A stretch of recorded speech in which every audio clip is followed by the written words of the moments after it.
Hi and welcome to my garage. This is my first attempt at video blogging. I've decided I'm going to try video blogging because I have very little free time, and the time that I have I'd like to use actually working on a bike rather than typing loads of stuff for no good reason. So video blogging seems like a good thing to do. So a quick introduction to the garage.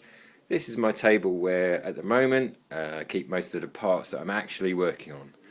These are primarily XJR parts because up until a couple of days ago when I got the GS, that's what I was working on. So this is stuff that's kind of ongoing.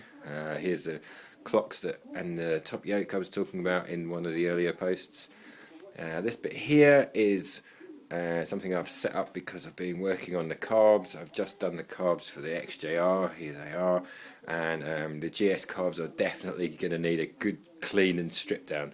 So nice work area. I've got where is it? Here we are. I've got an old office chair that I use, nice and comfy. It's good for storing stuff like this. Right, this is the tank that I've been working on, but I use it for painting. All sorts of office chairs come in really handy for this kind of crap. And if you're old like me, it means you can sit down. All my tools that I need are right there, so I can just sit down, get the carbs completely stripped. Nice big area, cloth so things don't go skating across it. Excellent for stripping and repairing carbs. There's another table that I've set up. It's just a kind of Black & Decker workbench with a bit of old tabletop on the top. Currently got the XJR engine on it just because it's nice out of the way. Now this is my system for removing and replacing bolts. I've got 3 takeaway containers. This one is things that come off the front end, things that come off the middle of the bike, and things that come off the rear end. Nice and simple, keeps everything nice and easy to find. Most of the bolts I'll be replacing, but on a bike like this, the GS, it's a new bike to me, so I don't know every nut and bolt on the bike already. Most of my bikes I get to the stage where I know pretty much every nut and bolt, what size it is, how long it is, all that kind of stuff. Because, that's the kind of anal retentive guy I've become.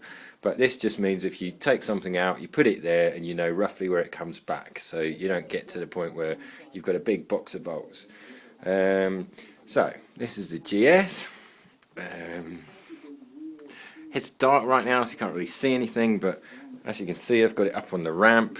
There in the corner, I've got my polishing wheel, again, just bolted on a Black & Decker. And what I do is I sit on my wee stool there and I use that to polish up parts and whatever. I can open the garage door and then all the crap gets flung out onto the driveway rather than sprayed up the wall. If you've ever done any polishing by hand, you'll know exactly what I'm talking about. The rest of the garage is storage. It's my vast collection of GS manuals. I've got a GS manual for all GS bikes in the range, apart from this one because I've never owned one before. The rest is just bits and pieces, nuts and bolts, stuff that I need on a regular basis. This is my tool board where I keep all the tools that I use on a regular basis, so I can basically just turn around, grab what I need and get on with it. Easy to get it, easier to put it back. This is my workbench with my vise. Again, it's nice and high. It's kind of, just below my chest height, so I can work on stuff. It's close to my face. I can see what I'm doing, nice and easy. No bending down, don't get a sore back. Good for working stuff. Below that is just an old storage area where I keep my welder and all that sort of stuff. And all my paints and thinners and all that are in a cupboard underneath. There's my pillar drill, and then back round to the door I just came in, and back round to the table. Just a single garage, as you can see, nothing fancy, but it is my cave, my home from home.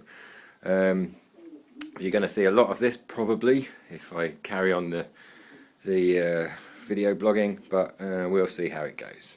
So for now, that's it. My first video blog is finished. I'm going to play it back and see what it looks like.